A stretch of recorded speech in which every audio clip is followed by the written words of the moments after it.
पर एक झोपड़पट्टी थी। उसी में रहती थी 2 बहनें। उनका नाम था नीला और पायल। पिताजी मजदूरी करते करते एक हादसे में चल बसे और कुछ ही महीनों बाद माँ भी बीमार होकर गुजर गई। बचपन में ही अनाथ हो गई ये 2 बहनें अब एक दूसरे की दुनिया थी। एक सर्दी की रात थी। झोपड़ी के कोनों से हवा भीतर आ रही थी। पायल कांपती हुई आवाज में बोली, दीदी ठंड बढ़ रही है, रोटी भी नहीं बची, कब तक ऐसे रहेंगे हम? नीला ने उसके कंधे पर हाथ रखा। पायल, रोने से कुछ नहीं होगा। जब तक हम साथ हैं तब तक कोई ठंड हमें नहीं हरा सकती। पायल अक्सर सवाल करती, दीदी अगर माँ होती तो क्या हम ऐसी जिंदगी जी रहे होते? नीला चुप रह जाती, मगर आंखों में आंसू आ जाते। माँ हमारे साथ ही है, हमारी हिम्मत बनकर। सुबह हुई। दोनों ने पास के खेतों में लकड़ियाँ बटोरी और जलाने लगी। तभी पायल ने कहा, दीदी, मैंने सोचा है, गांव की औरतें तो रोज मंडी में कुछ न कुछ बेचने जाती है, हम क्यों नहीं जा सकते? क्या बेचेंगी हम? नीला ने पूछा। क्या बेचेंगे हम? नीला ने पूछा। फूल और पत्तियाँ। देखो खेतों में कितने पेड़ हैं, उनसे लोग झाड़ू बनाते हैं। नीला कुछ सोच में पड़ गई। पैसे कहाँ से लाएगी धागों के और टोकरी के लिए? मैंने तय किया है कि हम सेठ रघुवीर से मांगेंगे।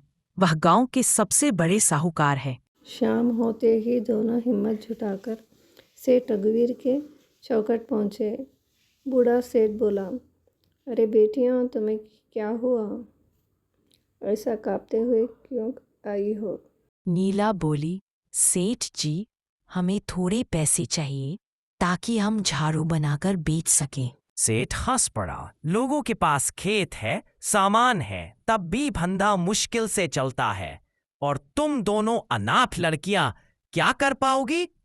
पायल ने निर्भीक स्वर में कहा, हम मेहनत से डरती नहीं, बस एक मौका दीजिए। अगले दिन से दोनों ने मेहनत शुरू कर दी। 2 बहनें खेतों से सूखे झाड़ू और सूखे धागों से झाड़ू बांधती, फिर उन्होंने बाजार में बेच दी। पहले दिन बस 2 झाड़ू बिके, मगर उनकी मुस्कान सबका ध्यान खींच लेती थी। धीरे धीरे उनकी ईमानदारी की चर्चा गांव भर में फैल गई। लेकिन हर सफलता के साथ एक दुश्मन भी जन्म लेता है। बाजार की पुरानी व्यापारी श्यामा को ये मंजूर नहीं था। उसने किसानों और ग्राहकों को अफवाह फैला दी कि ये दोनों बहनें घटिया सामान बेचती है, सब टूट जाता है। लोगों ने झाड़ू लेना कम कर दिया। नीला और पायल उदास हो गई। इस बीच शम्मा का पति गंभीर रूप से बीमार पड़ गया। नीला ने यह सुनकर तुरंत कहा पायल से, चल उसकी मदद करे। पायल हैरान हुई। दोनों बहनों ने ये शम्मा के घर जाकर उसके पति की देखभाल की, दवा दी, खाना बनाया। शम्मा की आंखों में पश्चाताप के आंसू आ गए।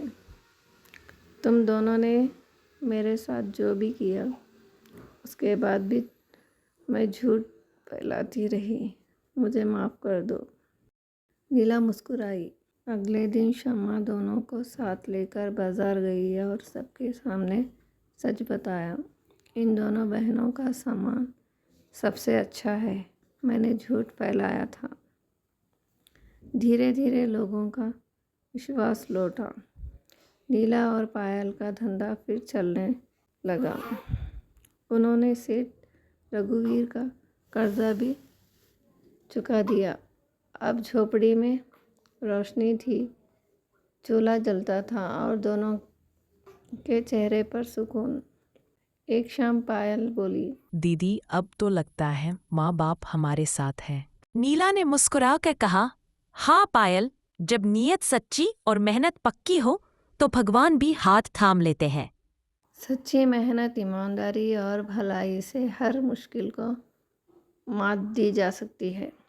जो दूसरों की मदद करता है, किस्मत खुद उसकी मदद करती है।